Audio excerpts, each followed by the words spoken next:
On the night of September 5, Ukrainian drones once again attacked the Ryazan Oil Refinery. This was reported by the Russian publication Astra, the head of the Center for the Study of Occupation Petr Andryushchenko and the head of the Center for Countering Disinformation Andrey Kovalenko. The strike was also confirmed by the commander of the Unmanned Systems Forces of the Armed Forces of Ukraine Robert Madyar Brovdi. Numerous photos and videos of the fire that started after the explosions are being circulated online. According to Ryazan Region Governor Pavel Malkov, Russian air defense and electronic warfare destroyed 8 drones over the region's territory. He noted that there were no casualties, no damage to residential buildings or infrastructure. However, he emphasized that the debris allegedly fell on the territory of an industrial enterprise. The consequences are being eliminated, he added. Ryazan. The oil refinery was hit again. The previous hit occurred on August 2, Andryushchenko emphasized. He also specified that the strike hit the ELU at 6 unit. Kovalenko also reported the attack, noting the wonderful work of the Unmanned Systems Forces. According to the Ukrainian monitoring group Exile Nova Plus, the strike likely hit the ELU AVT 6 unit, which processes over 6 million tons of oil products annually. In addition, local publics are writing about a fire in the Lipetsk region of the Russian Federation and suggest that the Energia plant was probably under attack. In the morning, the commander of the Unmanned Systems Forces, Robert Brovdi Madyar, confirmed the destruction of the Ryazan Oil Refinery, which, according to him, processes 17.1 million tons of oil per year and is one of the 4 largest oil refineries in the Russian Federation, and the Lugansk oil depot.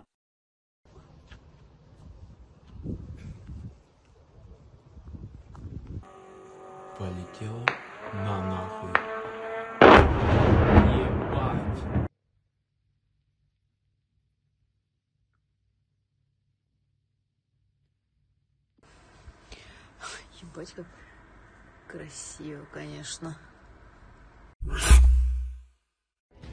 The most serious sector on the front line is currently Pokrovsk, where more than 100,000 Russian troops have been concentrated.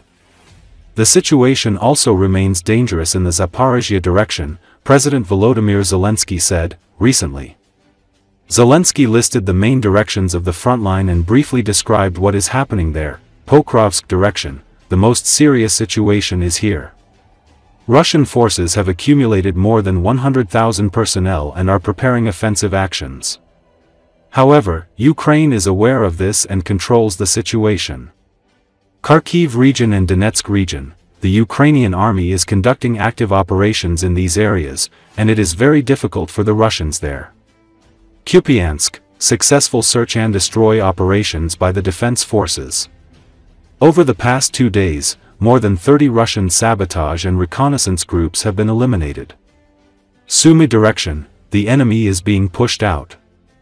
Zaporizhzhia direction, no changes, but there is a threat, since Russian soldiers are accumulating airborne forces and have already gathered a fairly large grouping. In this case, Bloomberg says that European leaders are deeply concerned that Russia is preparing a large-scale attack on Ukraine. The publication writes that at a Security Council meeting in Toulon last week, German and French officials discussed the concentration of Russian troops in the Donetsk region, especially near Pokrovsk. According to sources, the Kremlin has moved large forces to the region. A final discussion of post-war security guarantees for Ukraine is planned for a meeting in Paris in the coming days. European leaders also intend to hold talks with Donald Trump. French President Emmanuel Macron said in a meeting with Zelensky that Europe is ready to provide security guarantees to Kiev. The meeting is expected to be attended by the Prime Ministers of the Netherlands and Poland, and the leaders of the United Kingdom, Germany, and Italy will join via video link. The Europeans want to clarify the US position and convince Washington to strengthen sanctions against Russia. However, the diplomatic process has stalled. Sources say that despite a brief uptick in activity in August, the talks have now stalled and the Kremlin is preparing for a new offensive. It is noted that Russia's summer offensive has not yielded the results Moscow had hoped for. The troops captured only 2,033 square kilometers of territory between May and August, which is equivalent to 0.3% of Ukraine's territory. At the same time, Russia has stepped up airstrikes. German Chancellor Friedrich Merz has said that strengthening the Ukrainian army is the most important security guarantee. He said that foreign troops can only be discussed after a ceasefire. Ukraine must be able to defend itself in the long term, and we will support it in this both now and in the future, Merz emphasized.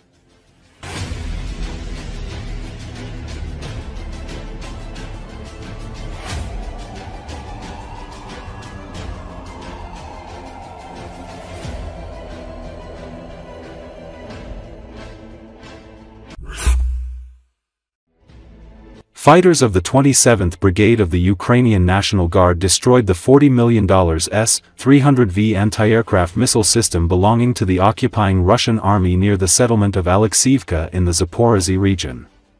The complex, which was in motion at night, was blown up and disabled by missiles fired from a drone. After the first strike, the crew members abandoned the equipment and fled. It is also said that the radar station of the Bucha anti-aircraft missile system was destroyed in the same area.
Fighters of the 65th Mechanized Brigade of the Ukrainian Armed Forces have repelled another assault by the invading Russian army near the town of Kharkiv in Zaporozhye region.